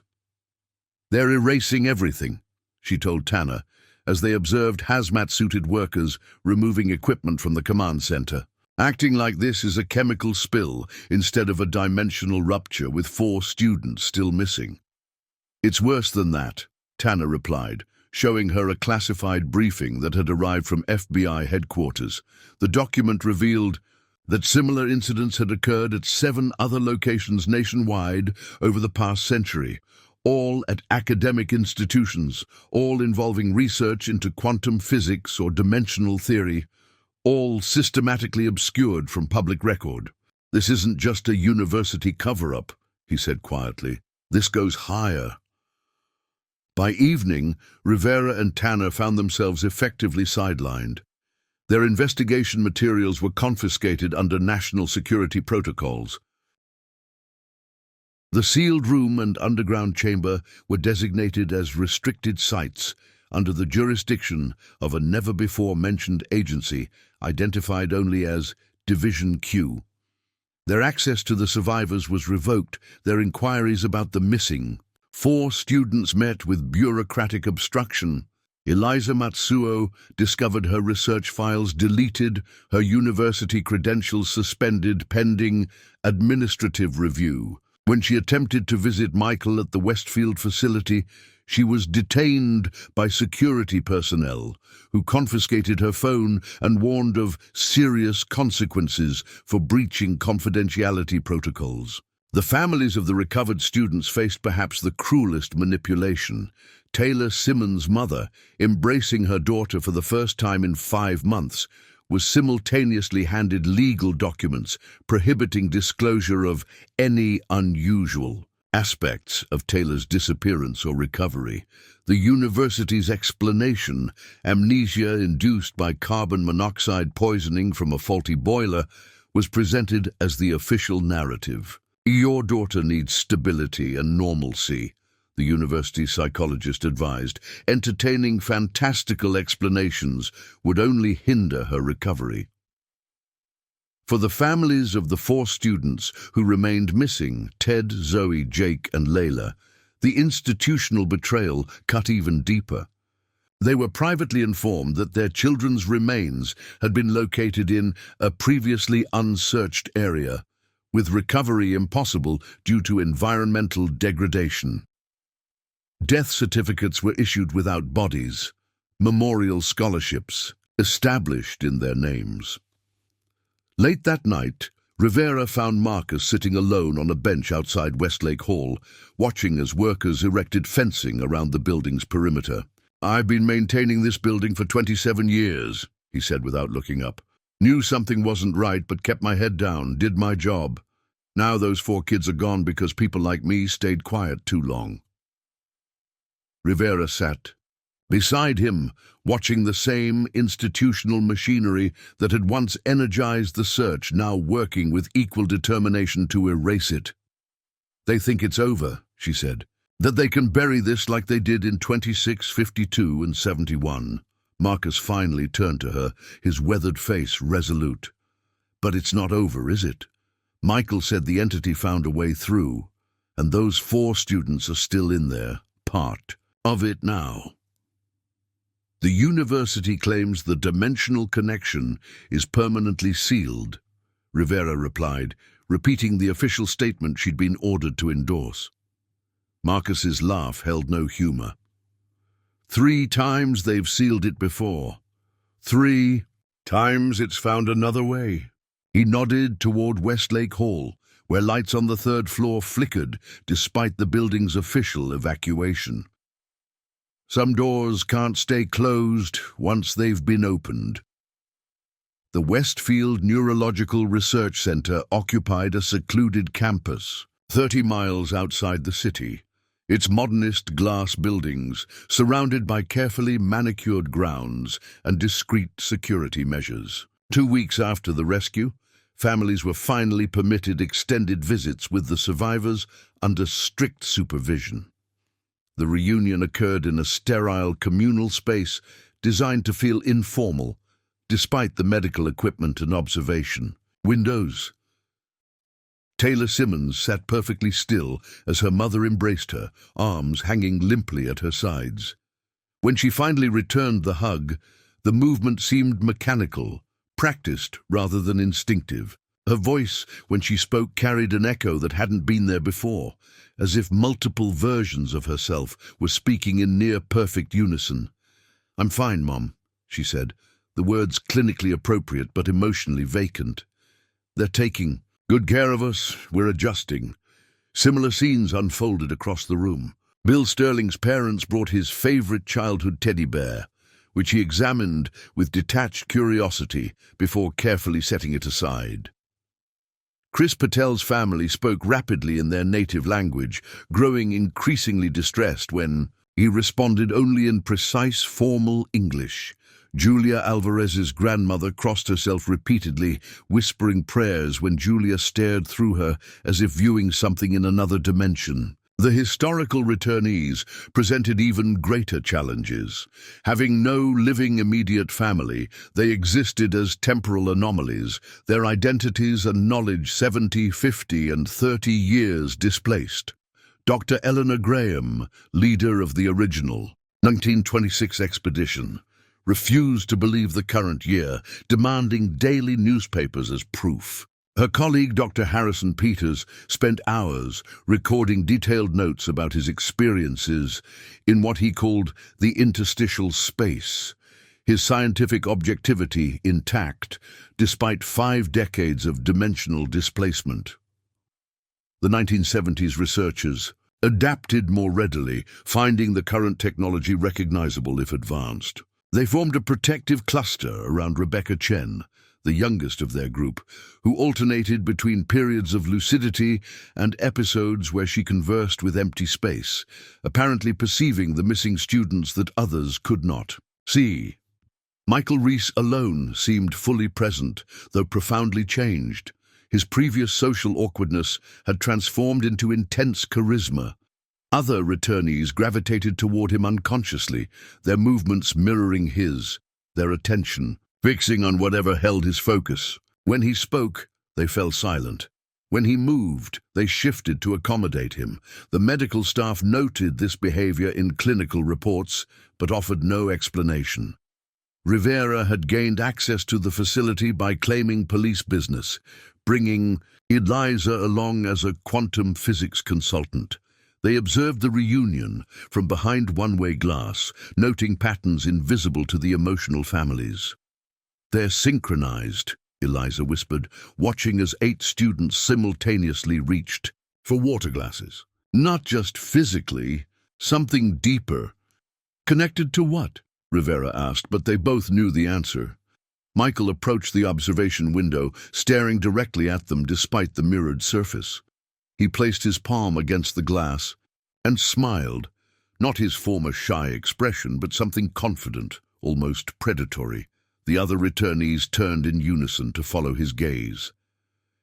Later, Rivera and Eliza met with Dr. Levitt, the quantum physicist overseeing the survivors' treatment. His office displayed brain scans showing identical patterns across 14 seemingly different individuals. "It's like they're sharing consciousness," he explained, the excitement of scientific discovery overriding ethical concerns. Their brain waves synchronize perfectly at regular intervals. Even more remarkably, we've detected quantum entanglement between their neural processes, something previously thought impossible in biological systems. "They're connected to something else," Eliza stated, the entity Michael described. Levitt's enthusiasm dimmed. "There is another possibility." He hesitated, then displayed a final scan. This composite reading suggests a distributed consciousness using 14 bodies as access points, less like 14 individuals and more like 14 terminals of a single network. "What about the 4 who didn't return?" Rivera asked.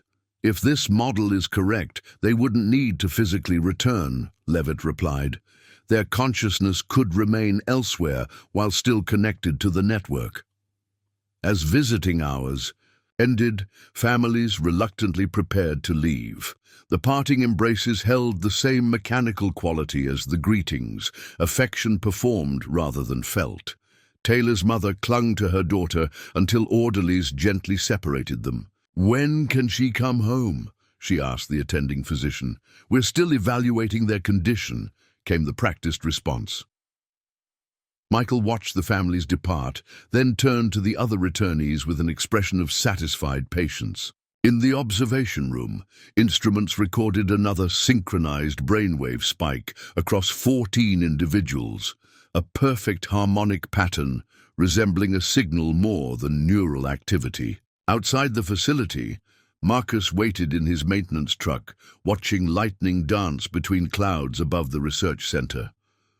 The storm had materialized suddenly from clear skies, electricity behaving in patterns that meteorologists would later describe as unprecedented and physically impossible.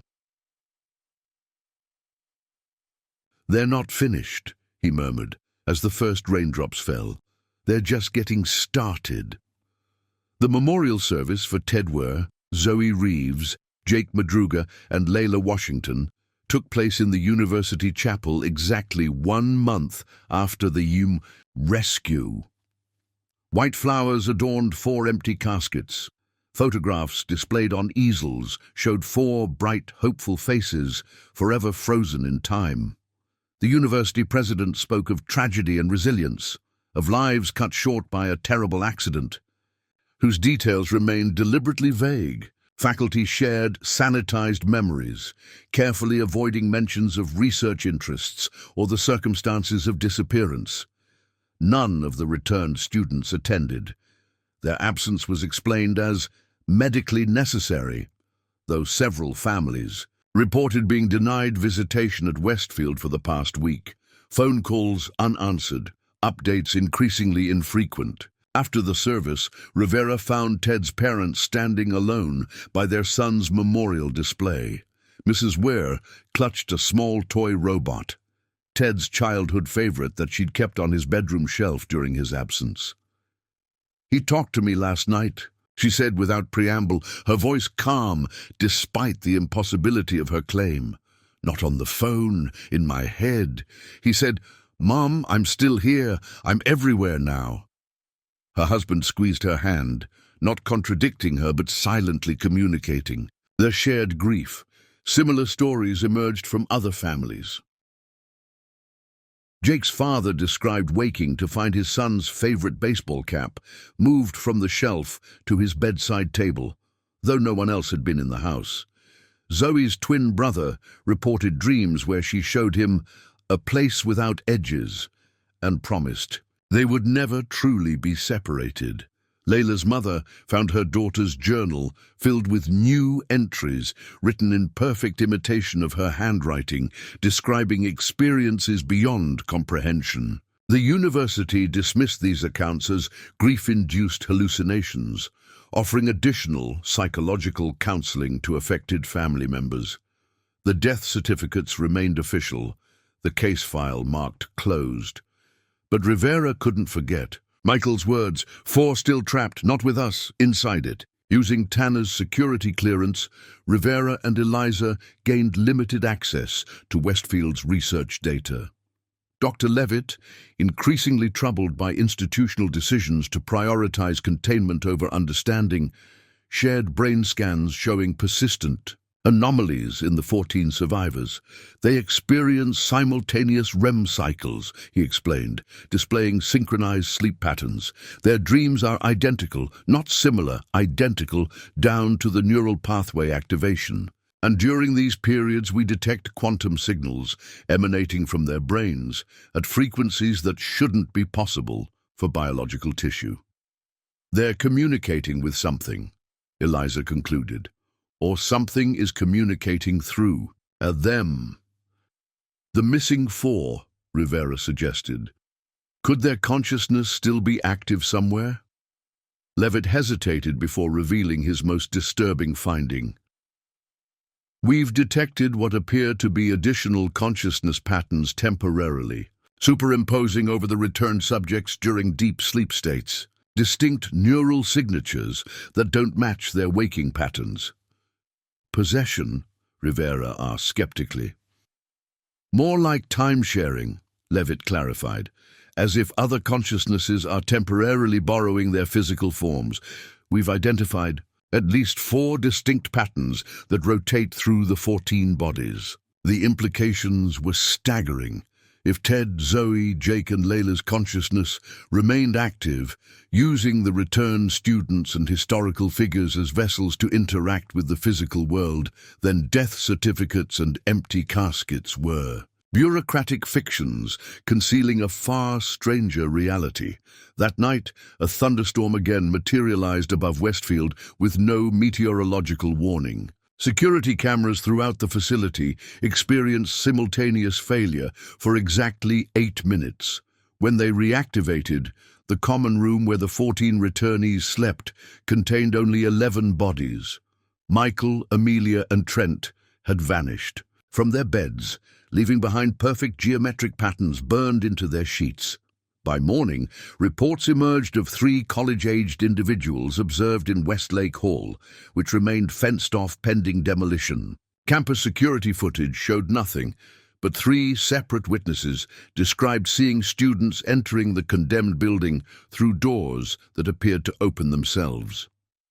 Marcus, maintaining his solitary vigil outside Westlake, was the first to notice the 3rd-floor lights illuminating in sequence, forming patterns identical to the symbols from the sealed room. He immediately contacted Rivera.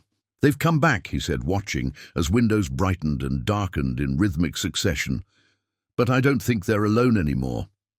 Inside Westlake's 3rd floor, motion sensors activated without recording, movement. Temperature monitors showed impossible cold spots moving purposefully through hallways, and in the sealed room, dust, disturbed by invisible footprints, formed a message across the floor in precise block letters. We are becoming. 4. +3 +7 makes the key. The door opens both ways now. The demolition of Westlake Hall never occurred. Instead, the building stood surrounded by institutional fencing, its windows darkened by specially designed polarized filters that prevented anyone from seeing in or out. According to university statements, environmental remediation continued indefinitely, the nature of the contamination requiring specialized containment rather than destruction. In reality, Westlake had become a research facility once again, though few knew the true nature of the work conducted within its walls.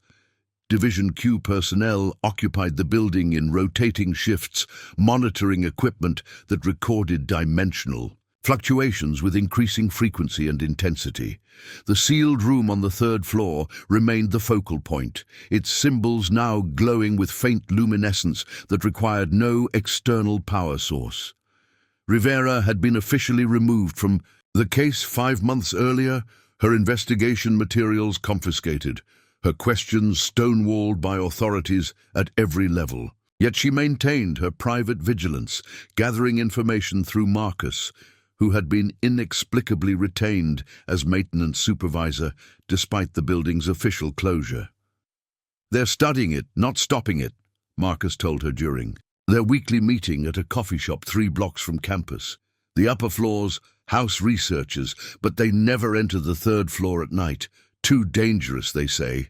The 8 remaining returnees had been relocated from Westfield to a private compound in New Mexico, ostensibly for continued rehabilitation. Family visits were suspended indefinitely. Occasional medical updates arrived with identical phrasing, regardless of patient, suggesting form letters rather than individualized care. When Taylor's mother attempted to visit the facility unannounced, she found herself detained for 24 hours under terrorism statutes before being released without explanation. Eliza Matsuo had disappeared 2 weeks after Michael, Amelia, and Trent vanished from Westfield. Her apartment stood empty, her research materials gone, her digital presence erased so thoroughly that even photos tagged with her name vanished from social media platforms.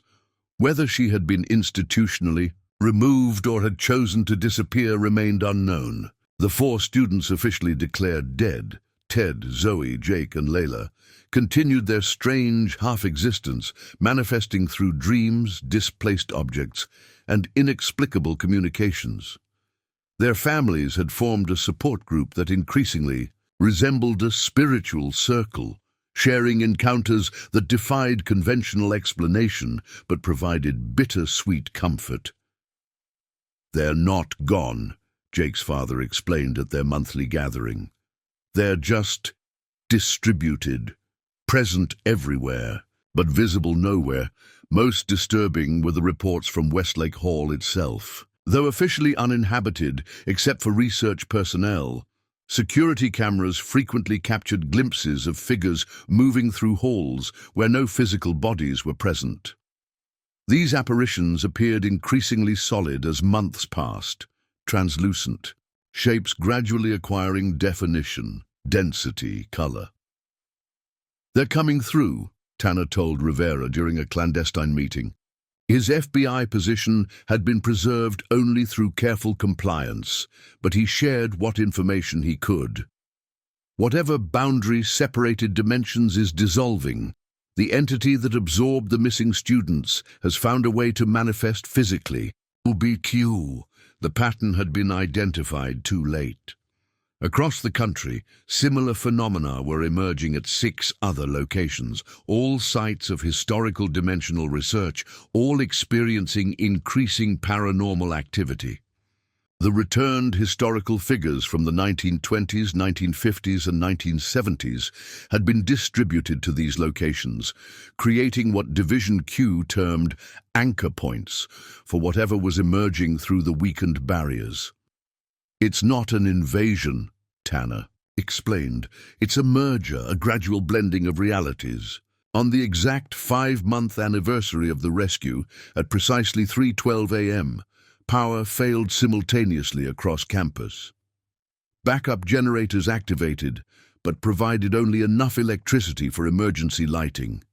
Security cameras recorded a procession of figures exiting Westlake Hall, 12 distinct shapes with the height and build of the original missing students, but moving with synchronized precision, their features obscured by the darkness. The security guard who observed them reported an overwhelming sense of peaceful resignation, followed by 18 missing minutes in his memory. When systems returned to normal, the 3rd floor of Westlake Hall had been transformed. The sealed room's door stood permanently open, its barriers dissolved. The symbols had spread beyond its confines, now covering every wall, ceiling, and floor of the entire level. And in the center of the common room, where 12 students had once vanished, a new structure had formed. A geometrically perfect arch composed of material that scientists would later be unable to identify. Through its opening, observers reported glimpsing a landscape both hauntingly familiar and fundamentally wrong, as if reality had been recreated by an intelligence that understood its components, but not their proper arrangement. The dormitory floor that had once housed 12 students now served as a permanent threshold between worlds. Whatever had taken those students, whatever they had become part of, now had a doorway that could never be closed. And somewhere beyond comprehension, 12 consciousnesses existed simultaneously as both captives and conquerors, their humanity preserved as memory, while their composite existence expanded beyond the boundaries of conventional reality. The entity had finally found its way home, wearing the faces of those who had inadvertently summoned it, carrying the knowledge of those it had absorbed across decades of patient waiting.